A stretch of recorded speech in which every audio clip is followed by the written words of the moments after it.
All right. Good afternoon, everyone. We have an afternoon of inspiration lined up for you. But first, let me check and make sure that your brains are clicking this afternoon after lunch. Say spot 5 times. Go. What do you do at a green light? Wow, you guys are on it. You are on it. All right, so here we go. Dr. Mona Hanna Atisha. All right. Dr. Mona is director of Hurley's Pediatric Residency Program. She's a Michigan native. Dr. Hanna grew up in Royal Oak and first fell in love with pediatrics while on the Flint campus during her clinical years as a medical student at Michigan State University's College of Human Medicine. In addition to educating the next generation of physicians, Dr. Hanna directs the Michigan State University and Hurley Children's Hospital's Public Health Initiative. That's an innovative and model public health program to research, monitor, and mitigate the impact of lead in Flint's drinking water.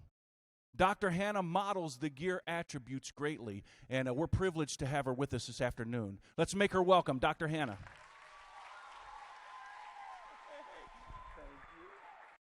Hey guys, how's it going? Woohoo! It is great to see so many young and beautiful people out there. Give yourselves a round of applause for being here. Awesome. Awesome, awesome. So I have the absolute best job in the world. I'm a pediatrician, so I get to hang out with kids every single day. And absolutely, give yourselves a round of applause. And every day, you guys teach me about being strong. You teach me about being smart. You teach me about being healthy. And I wake up every day, and it's not like, oh, I have to go to work, or sometimes you're like, oh, I have to go to school. I wake up every day, and I absolutely I'm so excited and so ready to hang out with you guys because you guys are the ones that give me energy. You give me energy to move forward, to make sure that you guys are healthy today, but more importantly, that you are healthy forever, tomorrow, the day after tomorrow, and decades down the road. So that's why I absolutely have the best job in the world. Who out there wants to be a doctor when they grow up? Awesome. Do it. It's super, super, super fun. So because of what's happened in Flint, the water crisis, I found myself kind of going away from taking care of that one kid at a time in that exam room to now having to take care of all of our kids. So I moved very much from that individual care to that population care. What can we do for our Flint kids? But really, what can we do for all kids around the country to make sure that they grow up to be healthy and strong? And now when I wake up every day, I'm even more excited. And actually, I can't even sleep at night sometimes because I'm so excited about having the opportunity to serve even more children. And what the Flint water crisis has taught us is that we can do so much that we're not doing for our kids.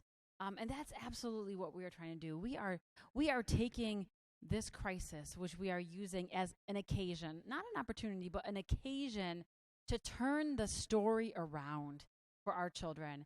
Our children in Flint already had so many obstacles that they couldn't even control that were in front of them, from poverty to unemployment to violence to hard to get groceries. So we are addressing all of these, including things like jobs, for families. So the entire community has come together to make sure that we have in place what's going to make our children succeed. And the coolest thing is that we're learning so much here in Flint. And we're going to take those lessons to other communities like Detroit and Chicago and DC and Baltimore and other communities where their kids have obstacles to success. And we're going to prove that in Flint, we're not going to be defined by this water crisis, but rather we're going to be defined by what happens after this water crisis. And I want you to know that kids are leading the way. So kids, you guys are absolutely leading the way in this charge, in this fight, because it is the entire community that has come together, from schools and hospitals and universities and employers, everybody, government, the mayor and our representatives and our senators, everybody is coming together to turn the story around. And I want to share with you a story that really proves how our kids are leading this fight, because it is in all of us to be brave, to be courageous, and to move towards that vision of hope and recovery. You may think that you are just a kid, and that you're one person, and that you can't make a difference. But your voice is the most incredible voice. Whenever you see injustice in your community, whenever you see something that doesn't feel right, and in your gut it doesn't feel right, use your very loud and credible voice to make a difference. And I learned that really early on. So I learned that actually when I was in high school. So we have high school kids here. Some high school kids. So I started high school really young. So I was actually 13 when I started high school. And I grew up in Metro Detroit, and there was an incinerator. So an incinerator is this thing that burns garbage. And there was an incinerator that was directly next to an elementary school. And every day these kids would wake up and there would be a layer of black dust on their lawn, on their cars. And these kids were having trouble breathing. They were having higher rates of asthma, and their parents were getting sick. And so in high school, I got involved as a kid with a community organization through my environmental club at high school we knocked on doors and told people that this was ridiculous and it was hurting people. And then we finally, as a community, elected somebody who closed that incinerator down for good. And I was just a kid. I was 13. And I realized that the incredible power of my voice, and that even when adults say something, sometimes people don't listen to the adults, but when kids say something, when you guys say something, your voice is so, so powerful. So use your voice to better your communities. You have such a power, and you need to tap into that power every single day. And sometimes doing that is scary. Sometimes when you're doing something that's uncomfortable or kind of out of your box, your heart rate goes up and your tummy hurts, and it's scary. But to have that courage, to have that bravery, to be able to do those things that ultimately change the world, it comes with fear. So fear is good. If your heart rate goes up, that's great. That's good. You need those experiences. You need that adrenaline to make change. And I'm gonna end with a story about how our kids in this community are leading the way. So my clinic is at the farmers market. It's on the second floor of the farmers market, and we take care of most of the Flint kids. And a couple weeks ago, some teachers from a daycare classroom called, and they said, we were working with the kids, and the kids made something for you, and we want to bring it to clinic. And I'm like, okay, how old are the kids? The kids are 2 years old. They're toddlers. And the toddlers made something. I'm like, well, what? And they said, the toddlers made a water bottle chandelier. Amazing. So we absolutely have tons of water bottles in Flint, like you know. And these kids in this really awesome, high-quality early education center, these 2-year-olds, they made this incredible chandelier out of plastic water bottles.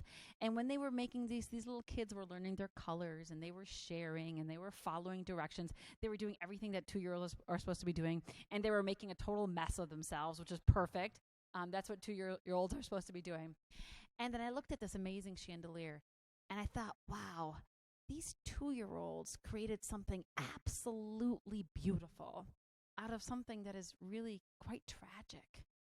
And now this chandelier is hanging in the clinic. And whenever I look at it, I smile. And whenever everybody looks at this chandelier, they smile. And it serves as an absolutely daily reminder of all of our jobs of turning tragedy into beauty. And that's what I am charging you with today. I am charging each and every one of you in your everyday life to turn beauty out of something that may not be beautiful. And you can do that. So thank you, guys. Thank you, thank you. And I now have the honor of introducing your next speaker. Christian Moore is joining us today, and this guy is absolutely super awesome. And he is here to share his wisdom. So a little bit about him. He's an internationally renowned author, a speaker, a licensed social worker, an advocate for kids, and the founder of a program called Why Try. When he was a kid, he struggled. He had attention deficit disorder, so he had trouble focusing, trouble paying attention, and he had some really bad learning disabilities. And his high school counselor said you could never even go to college, which is terrible.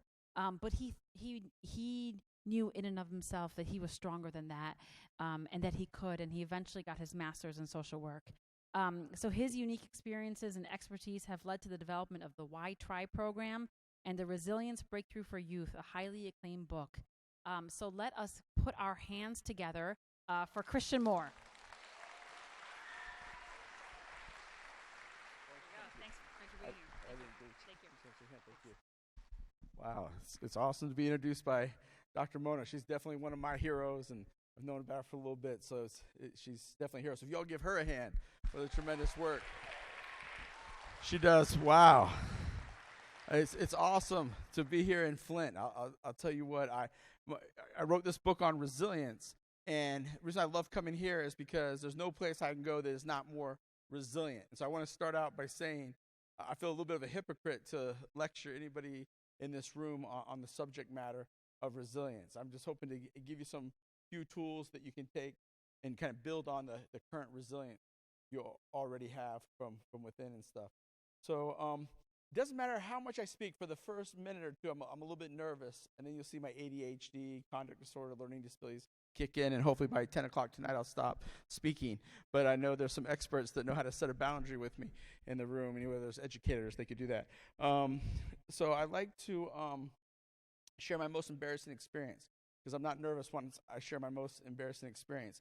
It happened in the first 2 years of my life. When I was born, my mom thought I was the cutest baby boy that she'd ever seen. Any parents here, any moms or dads here? Raise your hand if your child's the cutest child in the whole world. And for all the kids, if I asked your parents, they would say, you're the cutest child in the whole world.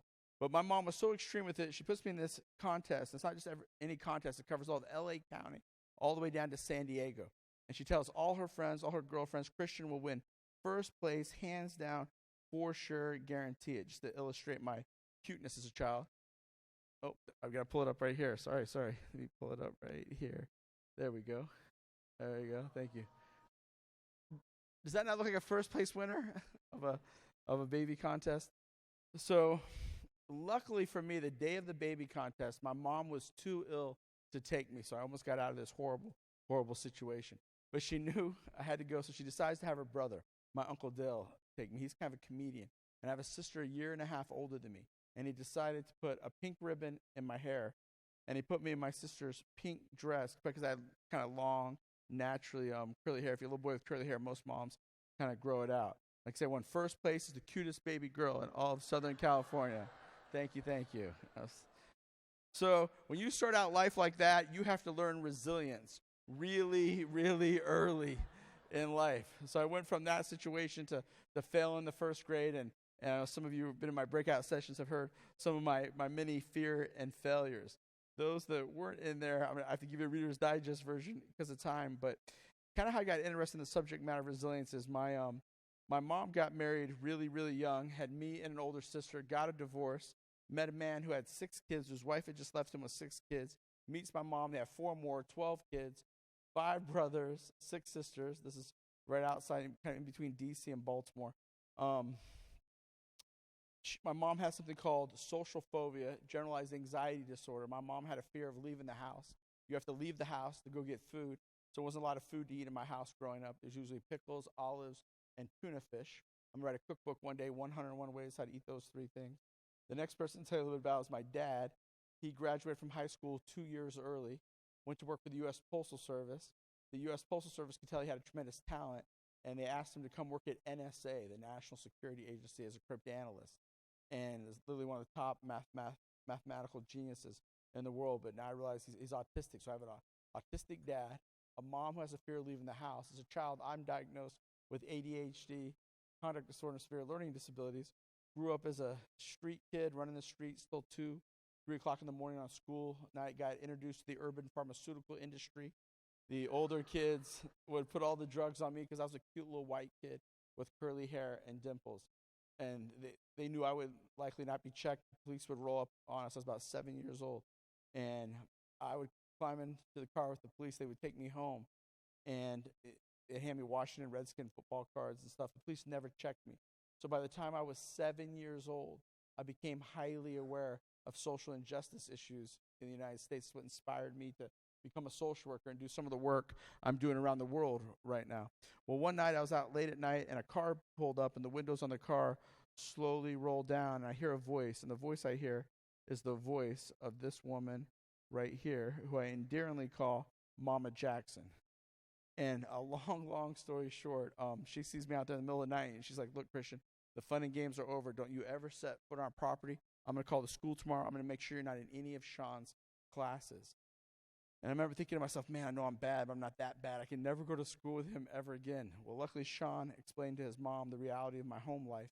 And a couple days later, I was walking to school, and Mama Jackson came flying out of her house in this blue bathrobe. And she's like, "I'll tell you what, if you'll start going to school every day, I want to see your report cards. If you start answering to me, come eat in our house anytime you want." And Mama Jackson's a seriously good cook. That's the real reason why I'm in top physical condition right now. And so, what are y'all laughing at? So, pretty much informal foster care situation.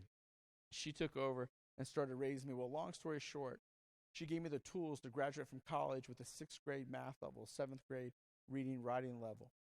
That might not sound that significant to you, but in the U.S., only 2% of my peers in special ed get a bachelor's degree, and 0.5%, not even 1%, get a master's degree. So statistically, I had a better chance of playing the NBA and becoming LeBron James than stand up here right now and telling you this crazy story. Well, I remember Mama Jackson sitting down with me and explaining to me that she couldn't get rid of my parents' mental illness. She couldn't get rid of my learning disabilities or the neighborhood I grew up in or the reality of my environment.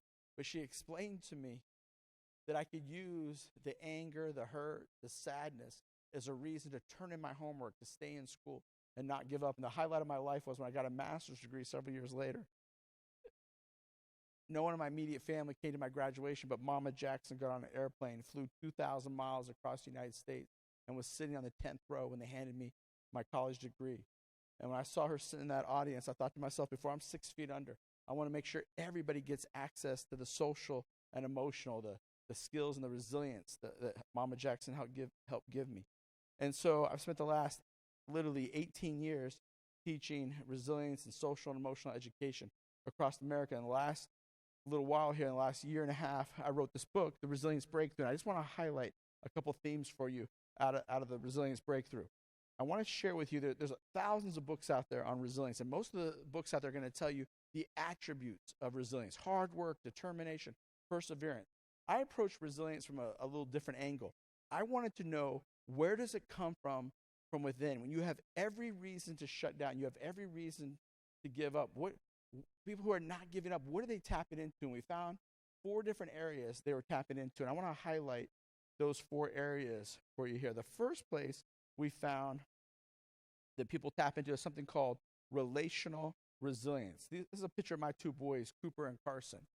One of them is conduct disorder like me, and the other one we call St. Cooper. The one on the left got mom's genetics. This kid does not have a negative bone in his body. The one on the right there, see that smirk on his face? He has conduct disorder like me. That's Carson. And give you an example. If I never, ever got invited to ever give another speech, I would literally go work at 4 different McDonald's because these 2 kids are completely, dependent upon me right now. Your greatest motivation to not give up is the knowledge that others need you or depend on you. So if you want to do really quick to increase your resilience is create relationships in your life where another person needs you, and your resilience will go up very, very quickly. You draw strength from the emotional support of others. You realize that your greatest power comes from human connection. Mama Jackson was that relationship for me. One of my favorite examples is these 2 right here, Dick and Rick Hoyt, who've been in over 240 triathlons together. When he became the legs for his son, it completely transformed his life. Here, I'll just share a little segment here about that.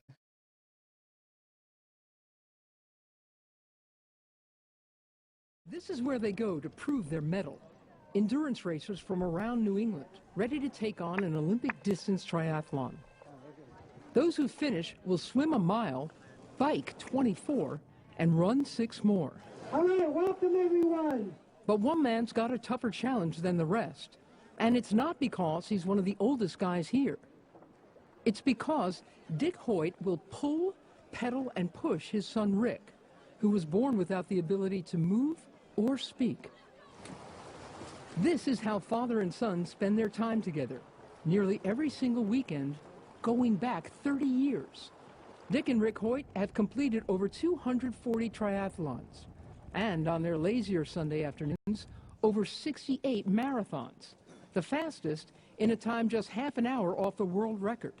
Yes, the real world record. Been an elite endurance athlete on his own. Dick's not so sure. I just don't have the desire to be out there running by myself. Doesn't have I the think desire. it's just something that comes from his body to my body, and it makes us go faster.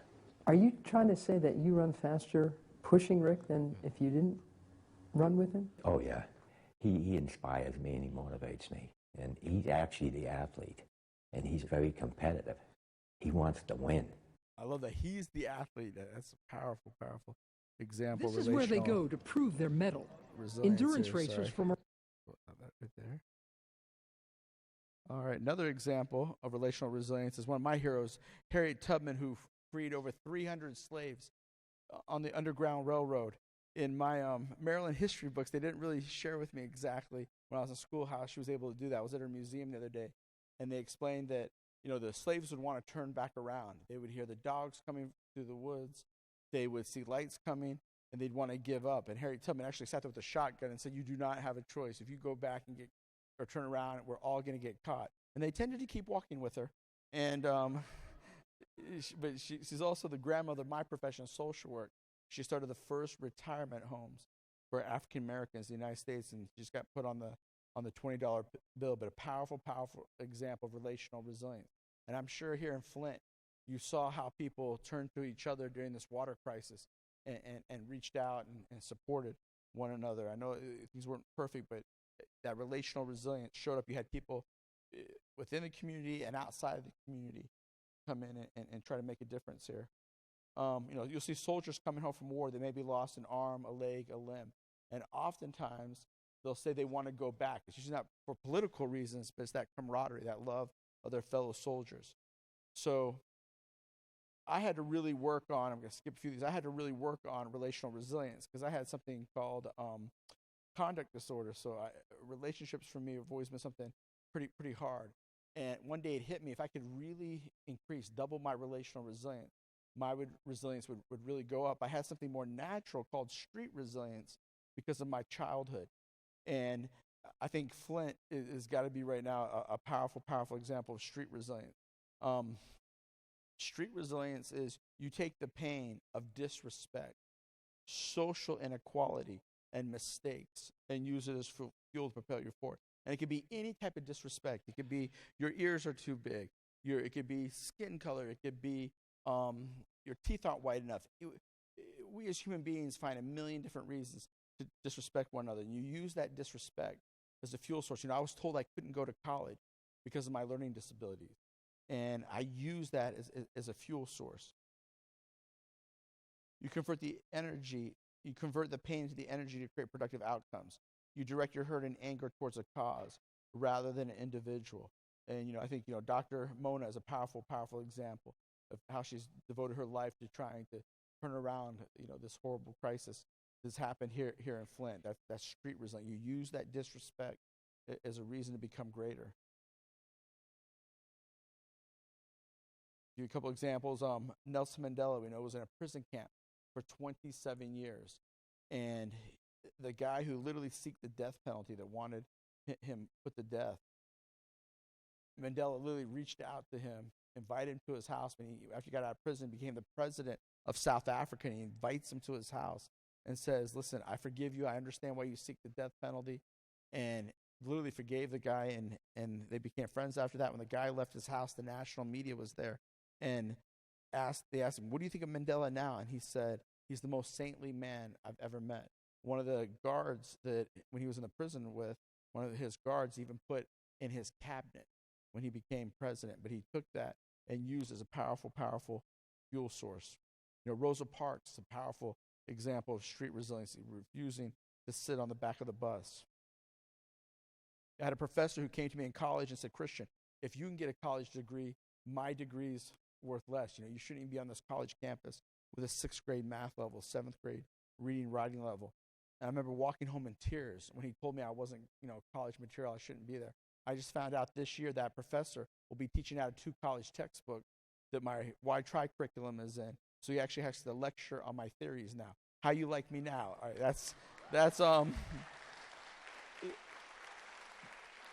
that's street resilience. You use any type of disrespect. There's no shortage of that. Like say here in Flint, Abraham Lincoln ran for public office 7 times and failed. His own cabinet called him ugly, a buffoon, uneducated. He used that as powerful motivation. Cesar Chavez, what he did for immigrant farm workers. Gandhi, Michael Jordan getting cut from the basketball team. I don't know if anybody here has seen his Hall of Fame speech. The national media says one of the worst Hall of Fame speeches ever because they wanted Jordan to get up and really talk about relational resilience. And Jordan got up and gave a discourse on street resilience. Now you guys know what street resilience is. I want you to listen to his talk and listen for the street resilience. Competitive nature has gone a long way from the first time I picked up any sport. Baseball, football, ran track, basketball, anything that missed class, I played it. When you think about, so they started the fire in me. That fire started with my parents. And then, as I moved on in my career, people added wood to that fire. Coach Smith, what else can I say about him? He's a legendary in the game of coaching.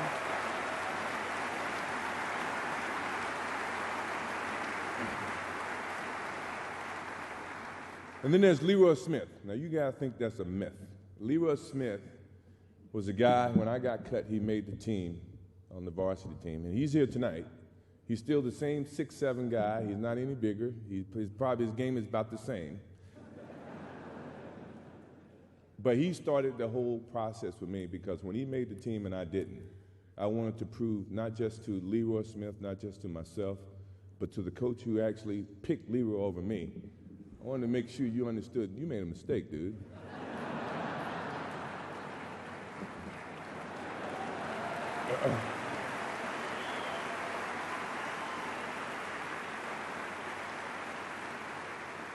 And Coach Smith, the day that he was on the Sports Illustrated and he named 4 starters and he didn't name me, that burned me up. Because I thought I belonged on that Sports Illustrated. Now, he had his own vision about giving a freshman that exposure, and I totally understand that, but from a basketball sense, I deserve to be on that Sports Illustrated, and he understands that. And then you had all your media naysayers. Oh, scoring champion can't win an NBA title, or you're not as good as Magic Johnson, you're not as good as Larry Bird. You're good, but you're not as good as those guys. I had to listen to all this, and that put so much wood on that fire that it kept me each and every day trying to get better as a basketball player. Now, I'm not saying they were wrong.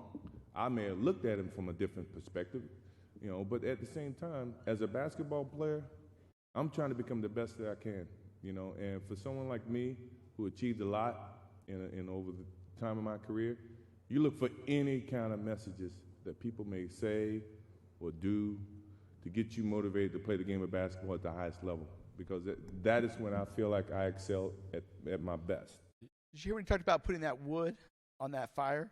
And that's literally what we can do. The reality of life is there's always going to be haters. There's always going to be people that will disrespect. You got to use that as a reason to stay in school, to turn in your homework, walk away from that fight or that gang or those drugs. Use the disrespect. And there's no doubt too many kids and families have been disrespected in Flint, and it's an opportunity to tap into that street resilience. And I think Flint is already, like I say, highly, highly street resilient, and I think it's going to only grow in the next few years, and some great things that come out, like Dr. Mona said, that beauty can come out of that.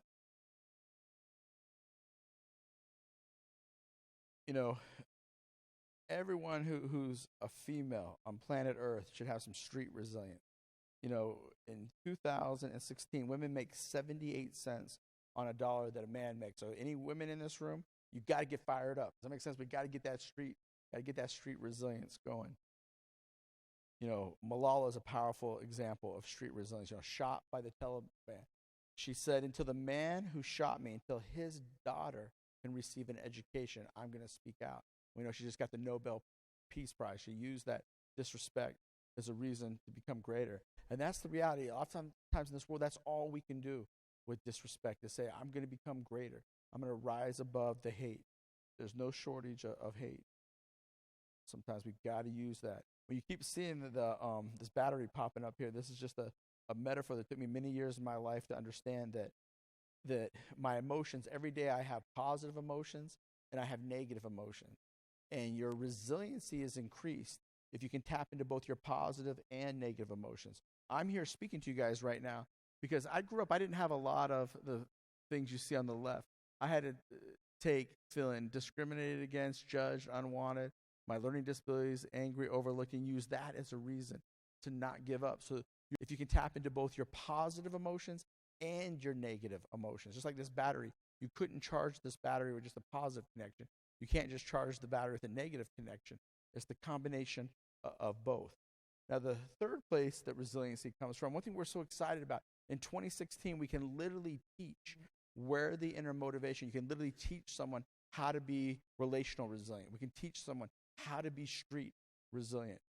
The third one, you see this guy fishing on this river. He didn't put that river there. He's accessing an existing resource, you know, to catch those fish. He has the waders on, the fly rod. You recognize that your resilience can be increased by tapping into the resources available to you. You know, I only had 2 skills growing up. I could talk nonstop and I could draw really good. And that's how I make a living today, is through nonstop speaking. You know, they sent me to the principal's office every 5 minutes for speaking nonstop. Now I'm paid to speak nonstop. This is the greatest country in the world. You fight resignation with spontaneity. You recognize that your resources include talents, relationships, physical assets, personality traits, and a tech. You realize that you have undeveloped talents. You know, when I was your age, I had no clue what my talents were. I could draw, and remember them telling me there's no money being an artist. And like I said, I kept getting in trouble for nonstop speaking. What my teachers didn't foresee is a guy named Steve Jobs was going to come along and make the world very visual. And one of the things I've done in my professional career is I've took evidence-based kind of mental health practice and put it in pictures and reinforce it with music and stuff. And so in a kind of a multimedia delivery system, which this world has gone very multimedia, where people are spending 8 to 12 hours a day engaged in media in a visual world. And that visual world is a world that I can thrive in more than a text world. One of my favorite examples of resource resilience is this guy, Kyle Maynard. He was born with no arms, no legs, and literally a couple years ago hiked to the top of Mount Kilimanjaro. He put rubber balls in the end of his stubs there and hiked all the way to the top of the mountain. I have the opportunity to be at a couple conferences with him. Last time I saw him, he's like, "Christian, how do you 2 arms work for you?" I'm like, "Really good." He's like, "How do your legs work?" I'm like, "Really good." He's like, "Man, if I had access to your legs, your arms, I'd take a lot better care of myself." I'm like, but you know, I wasn't offended coming from him because he's so resource resilient. I'm like, okay, I'll try to do better. So I went off a soda for about 5 minutes. And so, the powerful example of resource resilience is a time. I got to skip a couple of these here. Like, you know, I have a huge army behind me. I have tons of people that have helped me, you know, understand where this resilience comes from and some of the research behind it and where does that inner motivation. I definitely don't do it by myself. You know, you've got to get help from other people. You cannot be an island in 2016. And then the last place resilience comes from is something called rock bottom resilience. And that's when you're at your lowest point. You believe in your ability to change your circumstances and combat hopelessness. You put one foot in front of another when you have every reason to give up. And a lot of, you know, I always tell my kids, you know, 80% of life is just showing up. You got to be at the right place at the right time, and doors will open up for you that you never saw happening. And sometimes we have to show up for the unforeseen can happen. And so I remember trying to explain to some friends and family why I was going to go to college, and they're like, you'll never make it through college, Christian. You're wasting your money. But I just knew if I showed up something told me I'm going to make it through. Somehow I'm going to make it through. And that's a big part of it. Just showing up is 80% of it. You refuse to be defined by the negative labels you've been given by yourself or others. You're able to believe in those potential unforeseen options in me. Now, everyone here has a personal rock bottom. I want to give you a challenge. We've all made mistakes. Many of us have been hurt. Is when your head hits the pillow tonight, I want you to say to yourself, how can I take this challenge? How can I take where I feel like I've been wronged or one of my biggest mistakes and try to become better? When I woke up this morning, I looked into the mirror and I'm like, man, my hairline's receding more. I'm getting shorter, fatter, goofier. So I said, today I'm going to try to give a better speech because of that.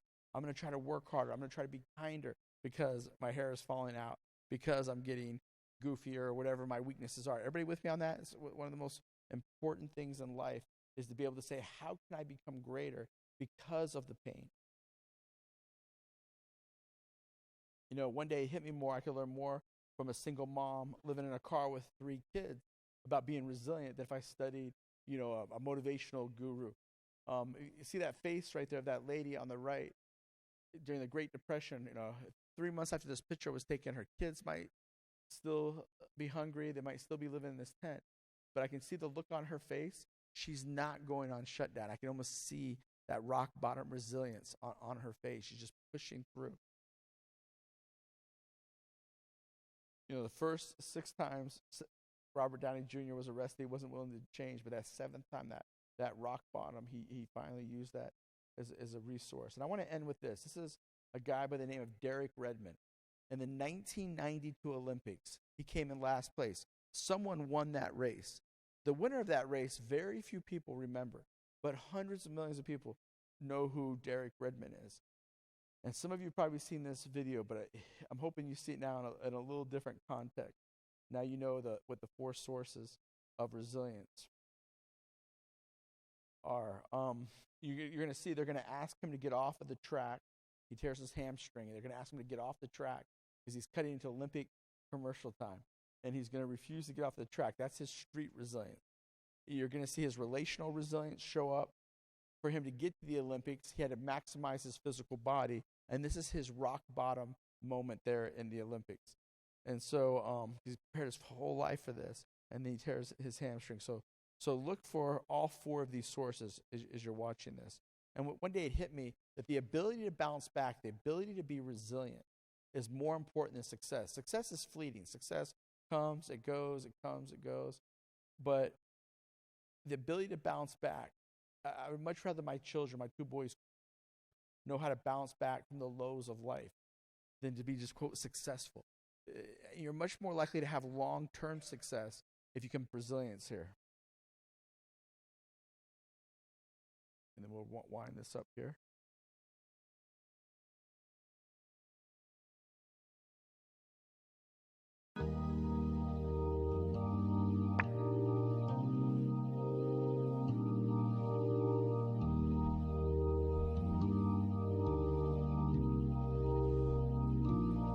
When you try your best but you don't succeed,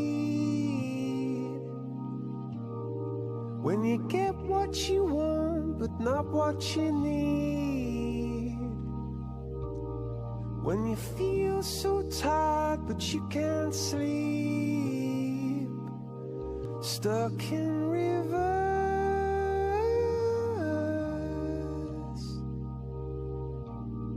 and the tears come streaming down your face,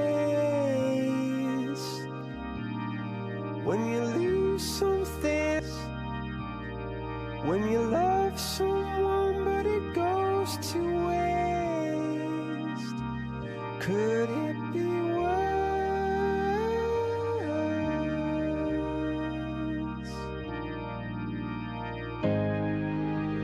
Lights will guide you home and ignite your bones, and I will try to fix you.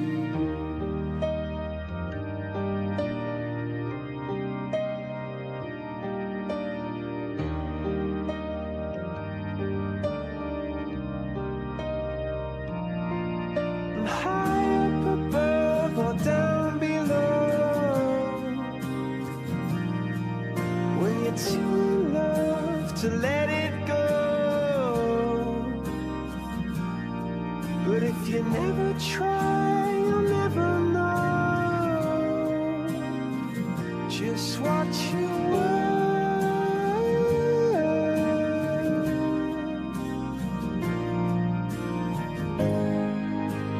Lights will guide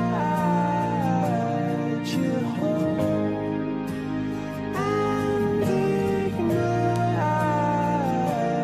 your bones. And I will try to fix you.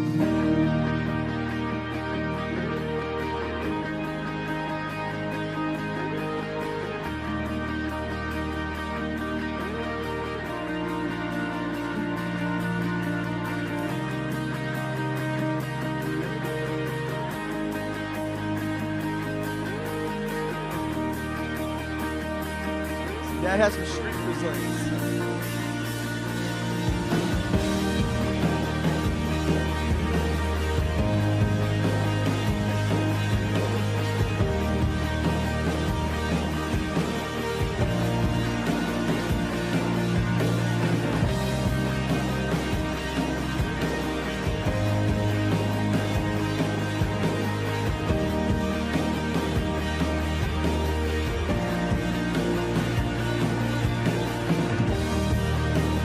Tears stream down your face when you lose something you cannot replace.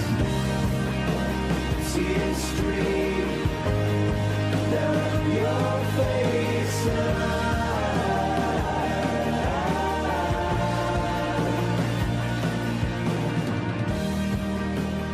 Tears stream. So how many of you saw all 4 sources of resilience right there? And so in my book, we have 27 strategies, 27 tools on how to develop that relational resilience, street resilience, resource resilience, and rock bottom resilience. And we hope over the next few years, we'll get those strategies and resources in this great community of Flint and have you build on something you already have. The resilience is already here. Resilience is already within us. We just got to pull that resilience out. And the ability to use our problems as our best friend gives us a huge, huge advantage. And you guys are powerful, powerful examples of resilience in this great community. If I could overcome some of my challenges, there's no reason you guys cannot overcome many, many of the challenges here. The ability to have hope, the ability to have a crisis and say, hey, I'm going to use it. I'm going to put one foot in front of the other is one of the greatest rushes I've ever experienced. I just want to close by thanking you guys. And you guys are definitely my heroes for what you do. I wish I could give you guys 1,000 standing ovations for what you do. Thank you for your time.